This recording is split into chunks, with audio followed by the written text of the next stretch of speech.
Battery forklifts use the SCR, a semiconductor switching element, as one of the thyristors to control the running speed. Let's see just what the SCR control is like.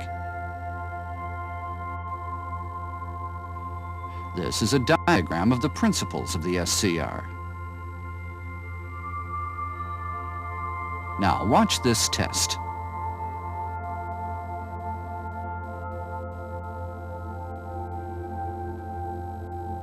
Let's turn the switch on and off.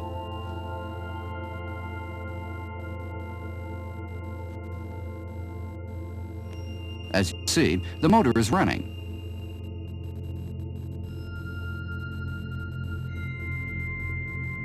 Now we turn the switch on and off. Notice how the motor speeds up. To change the running speed of the motor, the switch is turned on and off in this way, and the ratio of off time to on time as it changes also enables changing the amount of electricity supplied to the motor.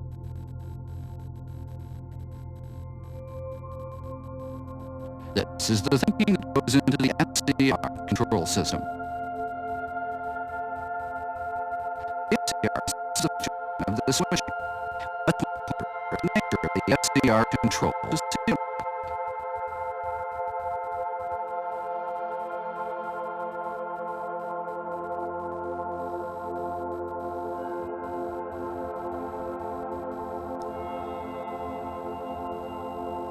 Parts of the SCR are shown in a schematic drawing and identified by the symbols. This is called the anode. Here's the cathode. And this is the gate, respectively labeled A, K, and G. Now let's see how the SCR works. When only a very small amount of current flows in the gate, a current flows from the anode to the cathode.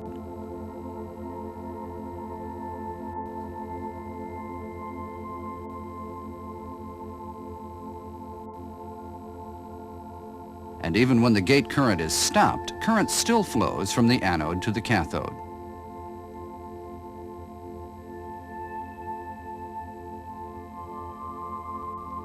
The SCR doesn't allow the current to flow in the direction from the cathode to the anode.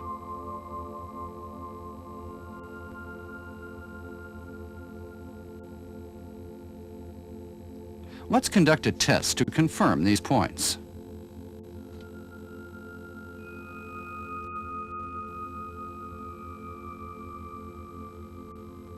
We connect a lamp between the SCR anode and the positive terminal of the battery.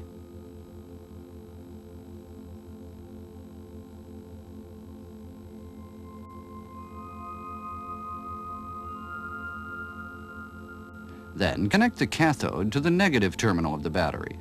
This completes the preparation. The lamp is not on. In this experiment, we're using a dry cell battery to apply current to the SCR gate.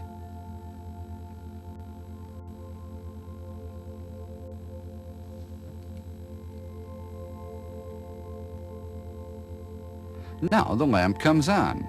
By this, we can see that causing a current to flow to the gate also causes a current to flow from the anode to the cathode. Now, let's turn off the current to the gate.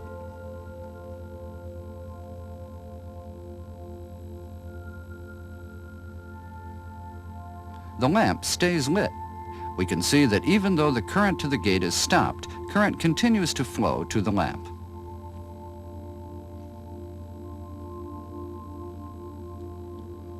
Now, let's connect the positive side of the battery to the cathode and the negative side of the battery to the anode and apply electricity to the gate.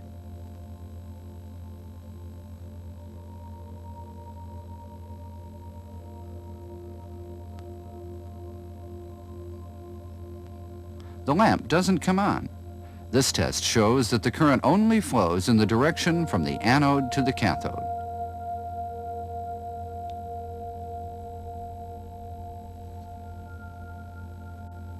Now, let's set up the circuit the way it was before. how can we stop the current flow from this anode to the cathode?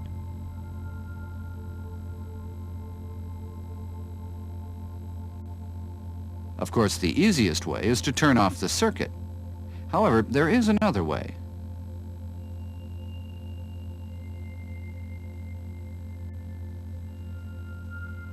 How about shorting out the circuit between the anode and the cathode?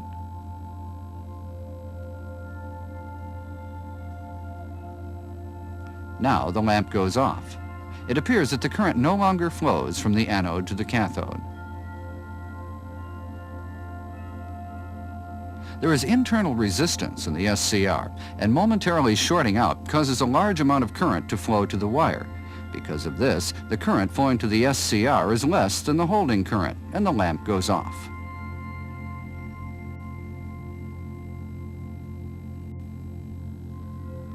Next, let's try this kind of test. Connect a capacitor between the anode and the cathode.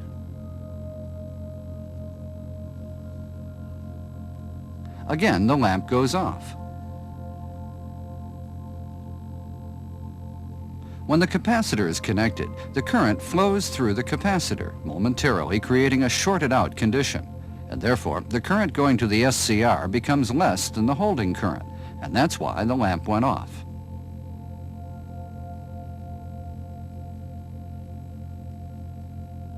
Now let's try another test, but this time we'll charge up the capacitor beforehand. And connect the capacitor's positive side to the cathode and the negative side to the anode. The lamp goes off. This is because the electric charge was applied in the reverse direction to the SCR cathode, which negates the current from the battery, and the electricity flowing from the anode to the cathode drops to zero for an instant. This method is used in the 8A type control circuit because it can turn off the SCR much faster and more accurately.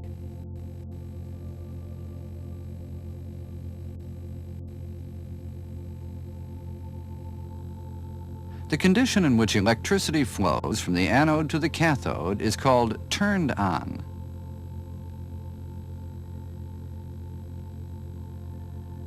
And the condition in which it does not flow is called turned off.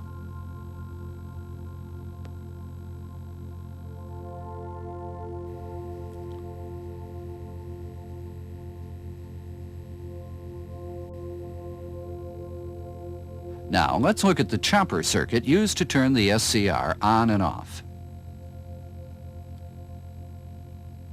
The main circuit comprises the battery,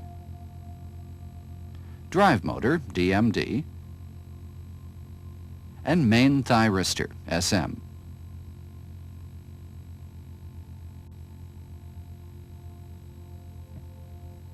The SM is turned off using the capacitor C1, subthyristor SS,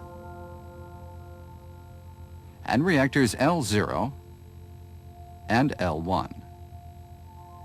And in addition, 2 diodes are integrated into the circuit. Now, let's see how it operates.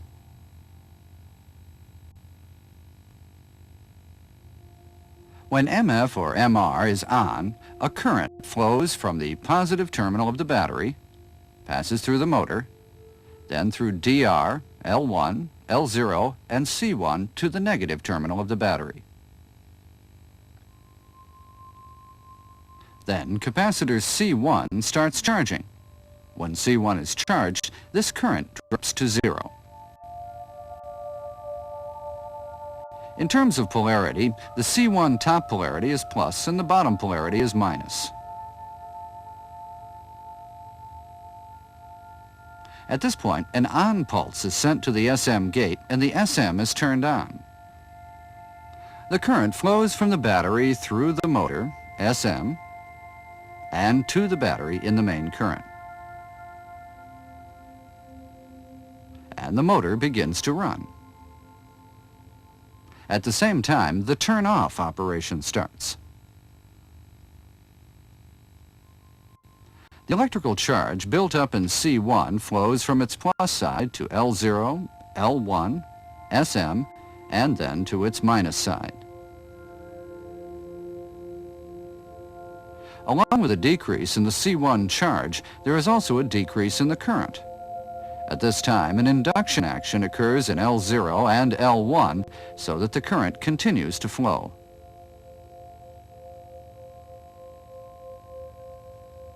By this phenomenon, the C1 charge is not decreased, and the polarity reverses to upper side minus and lower side plus without reducing its electrical charge.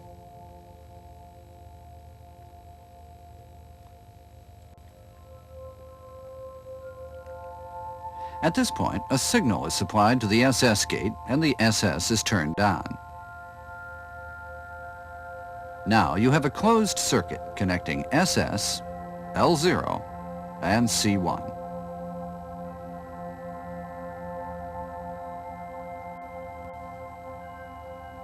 The charge built up in C1 is applied to the cathode and it turns off the SM. Turning off the SM is called commutation. The current flows to the motor, DR, SS, L0, and C1, and the capacitor C1 is charged again with the top side plus and the bottom side minus.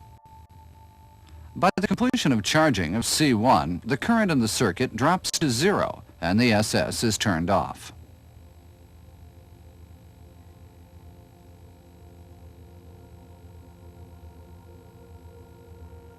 The on time is the time from the moment SM and SS are turned on until the SM is turned off, and this on time is constant.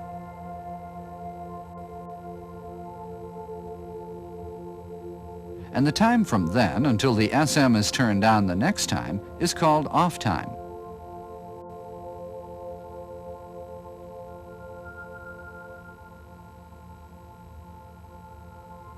The motor's speed is varied by changing the duration of the off time.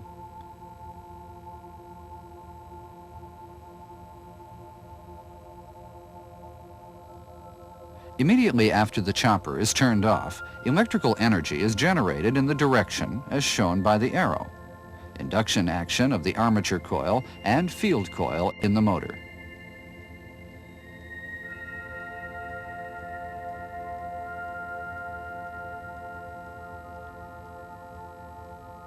As you see here, a current flows through the flywheel diode, DF, and again comes back to the motor. The current flowing in the motor is the current flowing from the battery to the motor combined with the current generated in the motor itself, as you see here. For this reason, even when the chopper is off, the current to the motor is not completely stopped, and the motor continues to run smoothly. Electrical energy also is stored in wiring, etc., other than that of the motor. This electrical energy builds up in C1.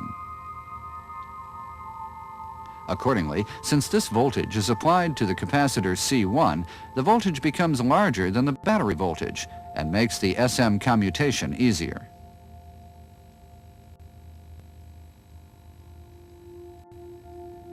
DR prevents the electrical charge built up in capacitor C1 from flowing to the battery so that it does not decrease. These are the principles of operation of the chopper circuit.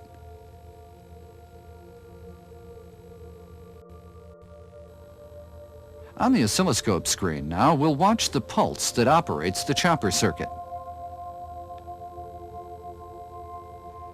This is the gate pulse that causes the SM to turn on. This pulse comes from the signal generator. Step down on the accelerator pedal.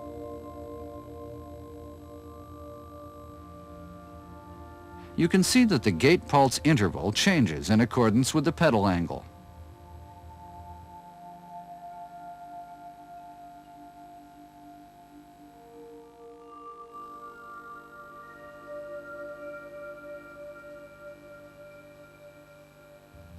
With an understanding of the chopper circuit and its principles, let's look at the complete travel circuit.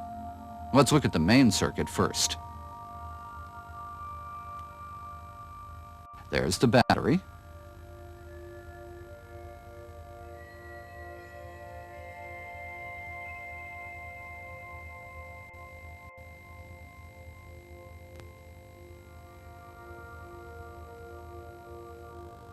And this is the drive motor.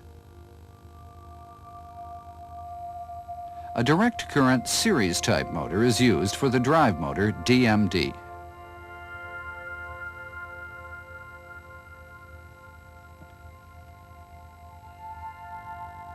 This is the control panel.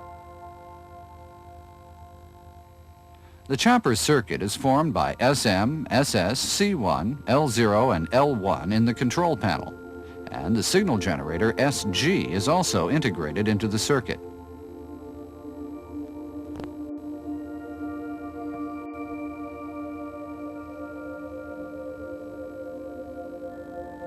And this is the contactor panel.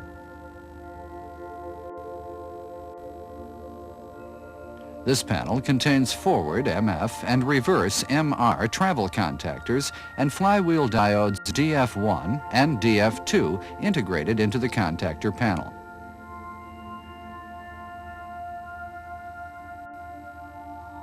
And the bypass contactor MS is also integrated into the contactor panel. Here you see the sub-circuit for controlling the main circuit.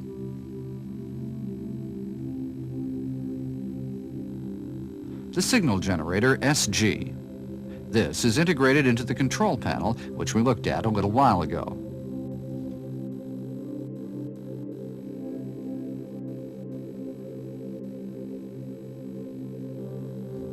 And the accelerator box, AB.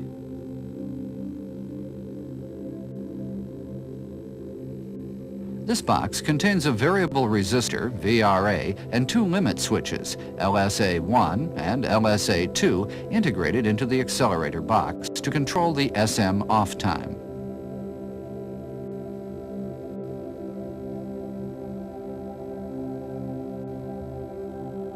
And these are the direction switches, DSF and DSR, for selecting forward and reverse travel.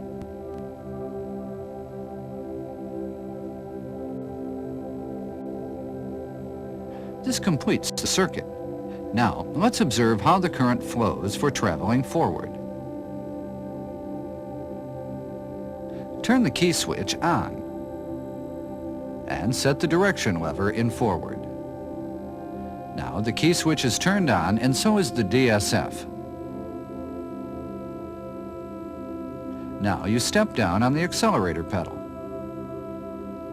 When you do this, it turns on LSA1 in the accelerator box. By this action, a current flows in the sub-circuit.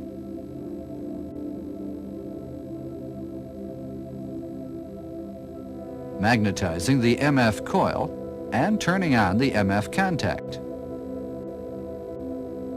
This closes the main circuit.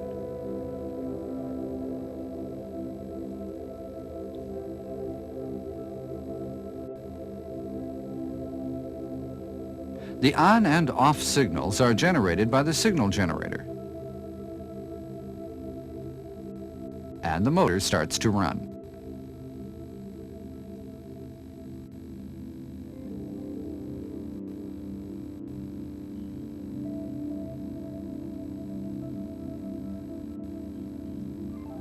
When we push down more on the accelerator pedal, it turns on LSA2. And it turns on the MS. As a result, the battery voltage is applied directly to the drive motor DMD, causing the motor to run at its top speed.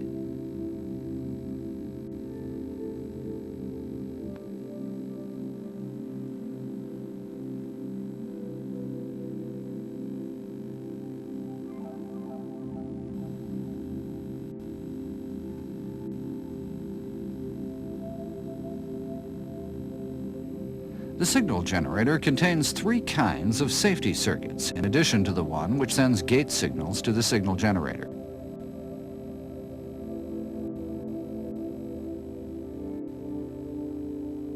One is a circuit which confirms the engaging of MF and MR for preserving safety when the forklift is starting to move.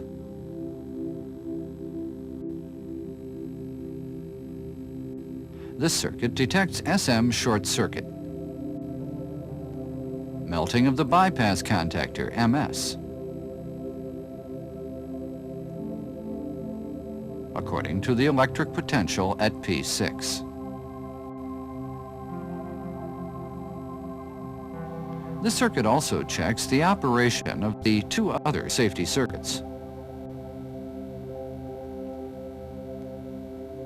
If the SCR61 is turned off, then the MS Engage Confirm circuit is operating normally. The MF-MR circuit also detects that the other circuits are normal.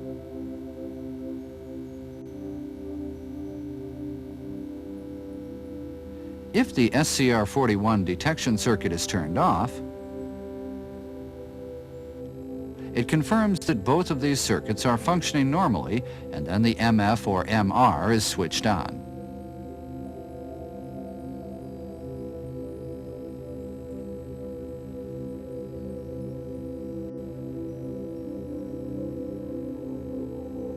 And the vehicle starts to move. The second circuit is the commutation failure detection circuit. It detects that the SM has failed to be turned off during travel and forces the MF or MR to become disengaged. This circuit is designed to prevent the vehicle from running wildly.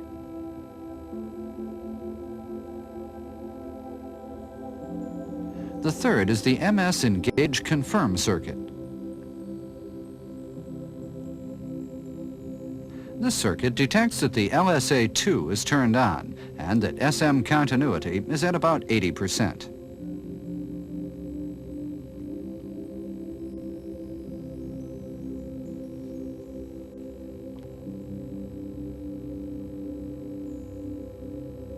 And engages the bypass contactor MS at the optimum timing.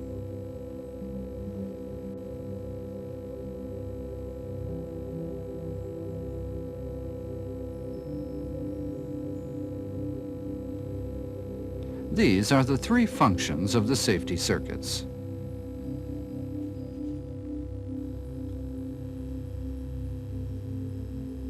Now, assume we have trouble in which the bypass contactor fails to engage.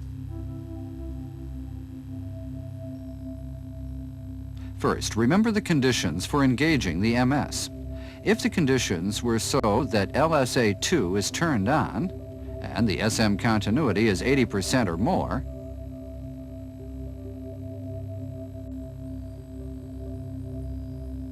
then let's inspect LSA2 first.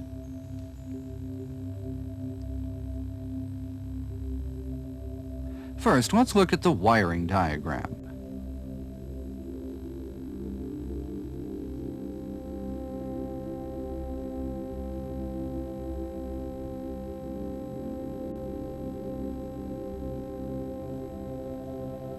It shows that the LSA2 is in the accelerator box.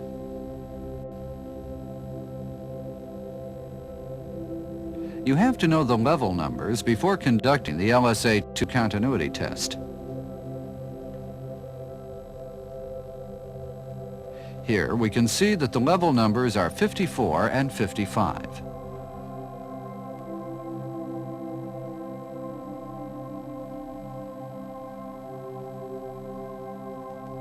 At this point, you look for the location of the accelerator box AB in the connection diagram.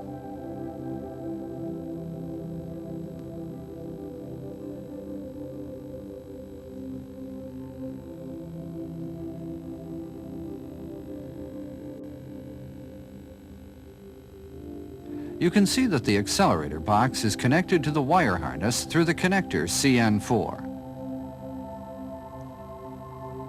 understand that the accelerator box AB is at the tab side of the connector. Using what you've learned, look for CN4.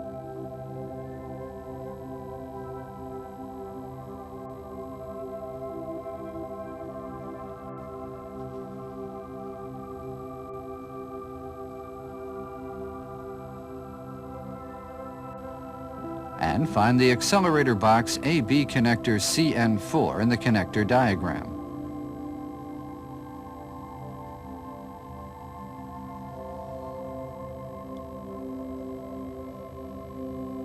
You'll make sure that LSA2 level number 54 is pin number 3 and the wire color is RY,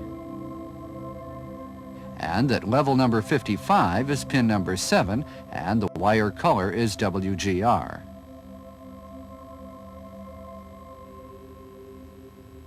With this information, you confirm that the pin position is in the connector diagram at the tab side, and also the position can be confirmed by the color of the wire.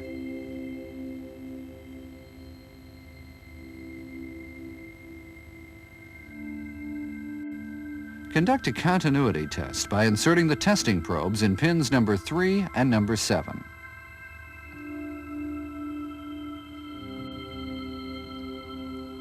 When you're inspecting defective parts, a basic rule is to read the wiring diagram, connection diagram, and the connector diagram in this manner.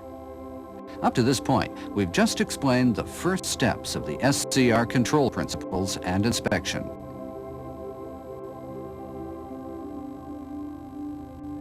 This is only basic information, and we highly recommend that you increase your knowledge by referring to more of the available materials, such as related service training information and repair manuals.